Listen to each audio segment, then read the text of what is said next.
صلی اللہ تعالیٰ علیہ وسلم گھر تشریف لائے اور آ کر ایک حجرے کے کونے میں آپ نے آرام فرمانا شروع کر دیا اور چادر مبارک آپ نے اتار کر اپنے اوپر لے لی۔ اما خدیجۃ الکبریٰ رضی اللہ تعالیٰ عنہ آگے بڑھی اور آگے بڑھ کر رخ انور سے چادر ہٹائی، محبوب دو عالم صلی اللہ علیہ وسلم کے چہرے پہ پریشانی دیکھی اور عرض کرنے لگی یا رسول اللہ کیا بات ہے، آج مزاج میں تبدیلی کیوں آ گئی؟ یہ عورت تھی اس وقت کی، فرما بردار بھی تھی، با کردار بھی تھی، احساس کرنے والی تھی، غمخوار تھی کہ گھر کے اندر گھر والا گھر کا سائیں آیا، خاموشی کیوں ہوئی؟ بولا نہیں، حال نہیں پوچھا، مسکرا کے نہیں دیکھا، کھایا پیا نہیں، یہ علیحدہ کمرے میں کونے میں کیوں لیٹ گئے؟ یہ 1400 سال پہلے کی بات ہے، 2024 کی نہیں۔ اب تو گھر والی کو کوئی پتہ نہیں، مرد بستر کے اوپر ہے، یہ جامع مسجد تاج دین کی دیواروں کے سائے میں بیٹھا ہوا ہے، کوئی پتہ نہیں اسے، سو رہی۔ سیدہ خدیجۃ الکبریٰ رضی اللہ تعالیٰ عنہ نے چہرہ مبارک سے کپڑا ہٹایا اور کپڑا ہٹا کے کہنے لگی ماں باپ قربان، آج مزاج میں کیسی تبدیلی آ گئی؟ اے خدیجہ تجھے کیا بتاؤں، آج میں ذرا گھر سے باہر نکلا اور پہاڑوں کے دامن میں چلا گیا، میں نے جا کے دیکھا کچھ لوگ بیٹھے ہوئے ہیں، بے سر و سامانی کا عالم ہے، نہ کھانے کے لیے، نہ پینے کے لیے، نہ پہننے کے لیے، نہ اوڑھنے کے لیے، نہ ان کے پاس سواری کا انتظام ہے۔ کملی والے پھر آپ کے رشتہ دار ہوں گے؟ نہیں۔ آپ کے قبیلے والے ہوں گے؟ نہیں۔ آپ کے خاندان والے ہوں گے؟ نہیں۔ اے خدیجہ مجھے نہیں پتا کون ہے، لیکن بحیثیت انسانیت کے میرے دل کے اندر ان کا درد ہے۔ رحمت والے نبی صلی اللہ تعالیٰ علیہ وسلم کی اکھیوں مبارک میں آنسو دیکھے۔ سیدہ خدیجہ الکبریٰ رضی اللہ تعالیٰ عنہ آگے بڑھی، حضور صلی اللہ علیہ وسلم کا ہاتھ پکڑا کہ کملی والے جاؤ ذرا گھر سے باہر نکلو، سارے مکے کے سرداروں کو، سارے امیر زادوں کو بلا کے لے آؤ۔ رحمت والے نبی صلی اللہ علیہ وسلم نے پیغام بھجوا دیا، نبی کے غلام سارے مکے کے سرداروں کو بلا کے لے آئے۔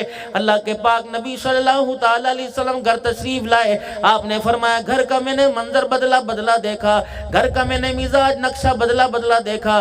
خدیجۃ الکبریٰ رضی اللہ تعالیٰ عنہ کے پاس جتنا مال تھا سارا کا سارا گھر کے ویڑے میں آنگن میں ڈھیر کر دیا اور میرا ہاتھ پکڑ کر مال کی اس طرف بٹھا دیا۔ مکے کے سردار آئے دوسری طرف بیٹھتے رہے۔ سیدہ خدیجۃ الکبریٰ رضی اللہ تعالیٰ عنہ کے مال کے بارے میں رحمت عالم نے فرمایا اتنی اونچی ڈھیری تھی کہ جہاں مجھے بٹھایا میرا وجود اس مال کی ڈھیری کے پیچھے چھپ گیا۔ پھر خدیجۃ الکبریٰ نے سارے مکے کے سرداروں کو مخاطب کیا، او مکے کے سرداروں خبردار، آج کے بعد ان پر غربت کی مفلسی غریبی کی انگلی نہ اٹھانا۔ تمہیں کس نے کہا کملی والا غریب ہو گیا؟ آسمانوں پر خدا کو گواہ بنایا، زمین پر مکے کے سرداروں تمہیں گواہ بنایا۔ میرا محمد کل تک غریبی کا گلہ کر رہا تھا، آج اللہ کو گواہ بنا کر کہہ رہی ہوں میرے پاس جتنا کا جتنا مال تھا میں نے سارے کا سارا محمد عربی کے قدموں پہ قربان کر دیا ہے۔ اور جب رحمت عالم صلی اللہ تعالیٰ علیہ وسلم میرے عزیزو اللہ کا قرآن سن کے آئے، اقرأ بسم ربک الذی خلق خلق الانسان من علق اقرأ وربک الاکرم الذی علم بالقلم علم الانسان ما لم یعلم۔ قرآن کتنا اللہ کا میرے عزیزو اللہ کا سچا کلام ہے۔ اس قرآن پاک کو غار حرا میں، غار ثور میں، مکے کی گلیوں میں، بیت اللہ کے سیل کے اندر امام الانبیاء صلی اللہ تعالیٰ علیہ وسلم نے پڑھ کے سنایا۔ یہ قرآن سیدنا صدیق اکبر نے پڑھ کے سنایا، حضرت عمر رضی اللہ تعالیٰ عنہ نے مصلی پہ پڑھ کے سنایا، عثمان غنی رضی اللہ تعالیٰ عنہ نے 40 دن کی پیاس برداشت کر کے سنایا، حضرت علی رضی اللہ تعالیٰ عنہ نے مصلی پہ سنایا، حسین رضی اللہ تعالیٰ عنہ نے نیزے کی نوک پہ سنایا اور ساری امت کو پیغام دے دیا، او لوگو ہم نے نیزے پہ چڑھ کے گردن کٹا کے قرآن نہ چھوڑا، تم سہولت میں قرآن نہ چھوڑنا۔ تم بھی تو قرآن کھول کے دیکھنا، آج کتنی ڈٹائی کے ساتھ کہتا ہے مجھے پڑھنا نہیں آتا، کوئی کسی محفل میں جا کے قرآن کی تلاوت کرے، میرے عزیزوں کونے کے اندر بیٹھ جاتا ہے۔ میرے عزیزوں کیا قرآن سے مسلمانوں کا واسطہ کوئی نہیں۔ جنت میں ہر چیز انسان کو چھوڑ کے چلی جائے گی، کچھ چیزیں موت کے وقت چھوڑ دیں گی، کچھ چیزیں میرے عزیزوں انسان کو بیماری کے بستر پہ چھوڑ دیں گی، کچھ چیزیں قبر تک ساتھ جائیں گی، میرے عزیزوں کچھ میدان معاشر تک ساتھ جائیں گی، لیکن اللہ کا قرآن اتنی عظمت والا، اللہ کا قرآن اتنی شانوں والا کہ جنت میں بھی پڑھنے والے کے ساتھ جائے گا۔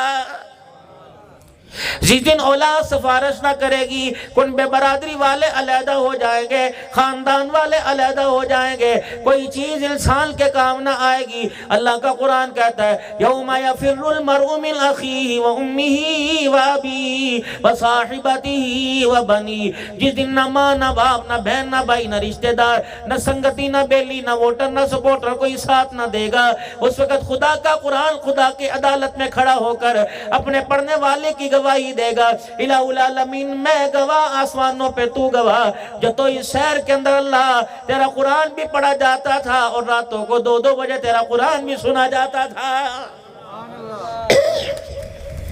یہ درخت، یہ ہوا، یہ شجر، یہ پتا پتا گواہی دے گا۔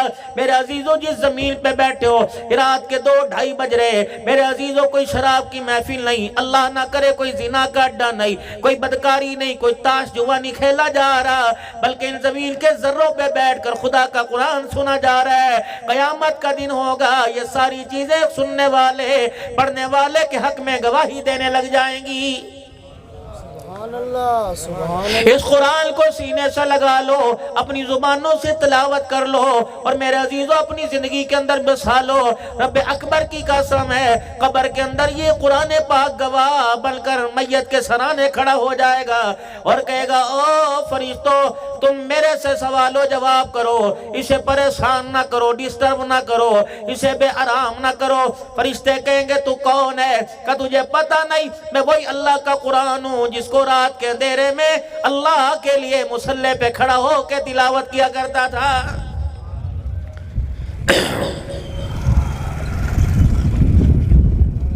دنیا کی تعلیم عام ہے، دنیا کا سبق عام ہے، دنیا کی کتابوں کا کیڑا بنا ہوا نہیں پڑھتا تو خدا کا قرآن نہیں پڑھتا۔ ہائری میری بد نصیبی، پڑھنا تو دور کی بات ہے، خدا کا قرآن سننے کے لیے بھی تیار کوئی نہیں۔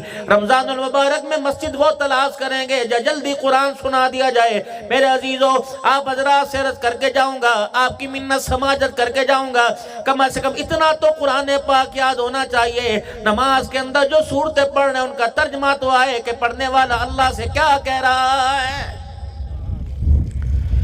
رکوع میں، سجدے میں، قیام میں، جلسے میں، تحیات میں کم از کم وہ تسبیحات جو 5 وقت کی نمازوں میں 17 رکعتوں میں، 7 رکعتوں میں، میرے عزیزو 8 رکعتوں میں، 12 رکعتوں میں، 4 رکعتوں میں جو تسبیحات سبحان ربی العظیم، سبحان ربی العالی، سبحانک اللہم و بحمدک و تبارک اسمک، التحیات للہ والصلوات، جو کلمات پڑھ رہے میرے عزیزو ان کلمات کو مفہوم تو معلوم ہونا چاہیے کہ میں بھی اللہ سے کس کلام کے اندر کیا گفتگو کر کے آیا۔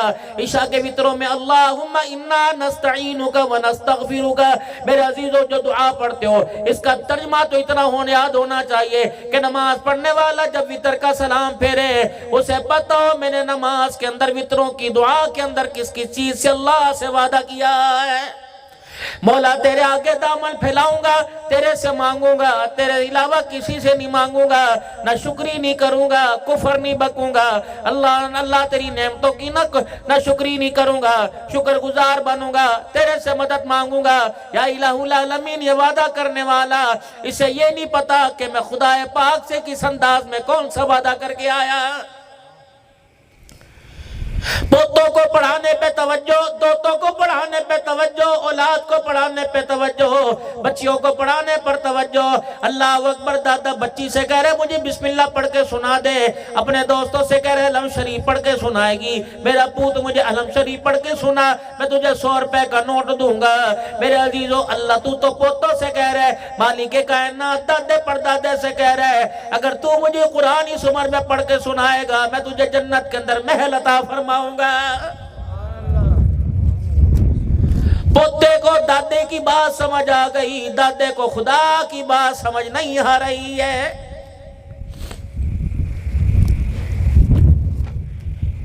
امام الانبیاء محبوب کبریا مدنی کریم صلی اللہ تعالی علیہ وسلم وانذر عشیرتک الاقربین، میرا محبوبہ اب قرآن پڑھنے پڑھانے کا وقت گیا، اب قرآن سنانے کا وقت شروع ہو گیا۔ میرا حبیبہ اپنے رشتہ داروں سے، اپنے تائے چاچوں سے، اپنے خاندان والوں میں جا کے دعوت دو۔ رحمت والے نبی جب یہ پیغام لے کر آئے، چہرے پہ افسردگی پریشانی، فرمایا لوگ مجھے نبی نہیں مانتے، ختم نبوت کا تاج والا نہیں مانتے، کیونکہ مجھے یتیم کہتے ہیں، لوگ کہتے اس کا آگے پیچھے کوئی نہیں، مجھے کون مانے گا؟ اللہ نے ختم نبوت کی پگ میرے پہ سجا دی، مالک کائنات نے قرآن میرے پہ اتارا، آسمان سے سب سے مقرب فرشتہ میرے پاس پیغام لے کے آیا۔ ساتھ دینے والی، اظہار محبت کرنے والی، تعاون کرنے والی کون تھی؟ سیدہ خدیجہ الکبریٰ رضی اللہ تعالی عنہ۔ جب رحمت والے نبی کے چہرے پہ پریشانی دیکھی کہ کملی والے کوئی بات نہیں، بکری کے بونگ کا حصہ میرے پاس گوشت موجود ہے، جو میرے پاس موجود ہے، خود چکی چلا کے آٹا بناؤں گی، خود آٹا گوندھ کی روٹیاں پکاؤں گی، اس کے گوشت کے ٹکڑے کر کے سالن بناؤں گی۔ محبوبہ جا مکے کے سرداروں کو، مکے کی عوام کو دعوت دے دے اور ان کو اپنے دسترخوان پہ لا کے بٹھا دے۔ اللہ کی عزت کی قسم ہے، قرآن سنانا تیرا کام ہے، روٹیاں پکا پکا کے کھلانا خدیجہ کا کام ہے۔ جس کی بنیادی تقوی سے رکھی ہو، جس کی بنیاد میرے عزیزو بھلائی سے رکھی ہو۔ میرے عزیزو یہ تقوی والے کون تھے جن کے بارے میں اللہ جل شانہ قرآن میں کہہ رہا ہے اولئک الذین امتحن اللہ قلوبہم للتقوی۔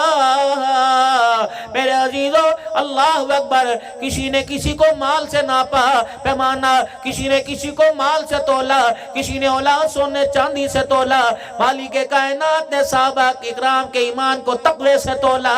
فرمایا خبردار ان پر انگلی نہ اٹھانا۔ محبوبہ اپنی نبوت والی زبان سے کہہ دے اللہ اللہ فی اصحابی لا تتخذوہم من بعدی غرضا۔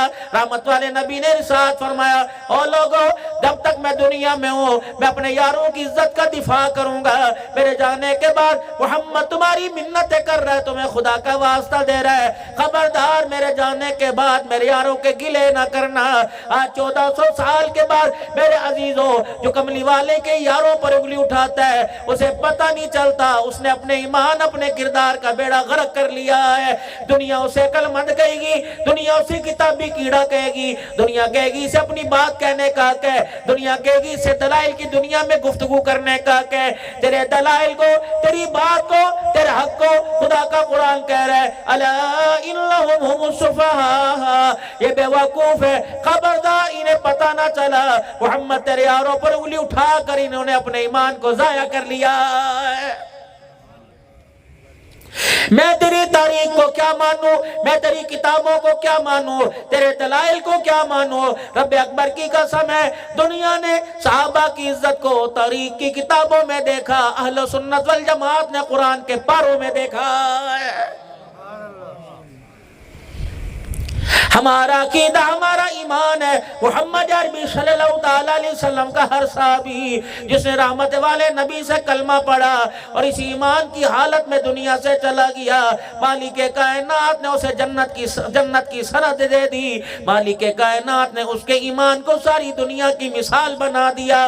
آج دنیا میرے عزیزو ان کے ایمان کے بارے میں کہتی ہے ان کو ایمان والا مانو جس کا بیٹا اپنے باپ کے ایمان کی نفی کر کے چلا گیا، اور ابا کے ایمان کے بارے میں مدنی کریم صلی اللہ تعالیٰ علیہ وسلم کے سامنے کھڑا ہو کے کہہ گیا اب اے مکہ کملی والے، اے محمد عربی صلی اللہ تعالیٰ علیہ وسلم، میں گواہی دیتا ہوں میرا ابا ایمان کی حالت میں نہیں کفر کی حالت میں مر گیا۔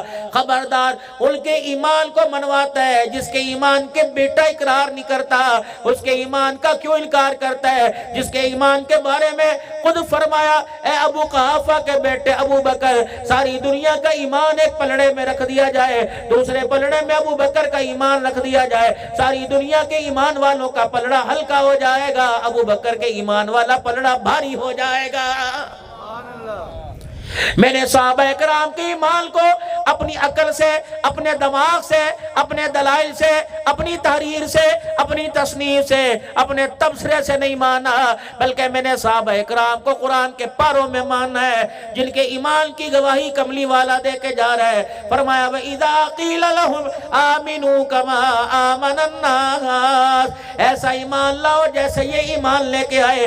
دیکھنے والوں نے دیکھا، کبھی بچے قربان کر دیے، کبھی اولاد قربان کر دی، کبھی خاندان قربان کر دیا، کبھی اتنا پیٹے کہ چمڑے ادڑ گئے، جسم سے گوشت کی بوٹیاں نکلنے لگ گئی، کہنے لگے ایسا ایمان لے کے آئے، ان کو کون عقل مند کہے گا یہ بے وقوف ہے۔ پر میں تمہیں پتہ ہی نہیں، وَلَا تَقُولُوا لِمَنْ يُقْتَلُ فِي سَبِيلِ اللَّهِ أَمْوَاتٌ، خبردار نیزے کی اینیوں پہ چڑھ کر، چمڑے ادڑوا کر، اپنی کھالیں اتروا کر، اپنی گردنیں کٹا کر، اپنے جسم کی بوٹیاں کرا کر جو میرے راستے میں شہید ہو گئے، خبردار تو نے انہیں مردہ کہنے کی خدا کا قرآن اجازت نہیں دے رہا ہے۔ تو کون اس قرآن کے نظام کو ختم کر سکتا ہے؟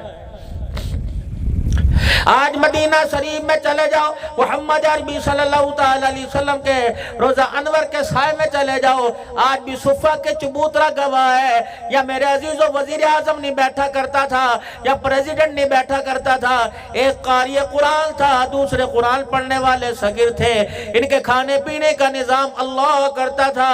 کچھ لوگ دھرتی کے اوپر ایسے آئے جنہوں نے مکھن پروٹھے کو نہ دیکھا، قرآن کی بہاروں کو دیکھا۔ مالک کائنات نے قرآن ایمان کی برکت سے ان کا نام قیامت کی صبح تک زندہ فرما دیا ہے۔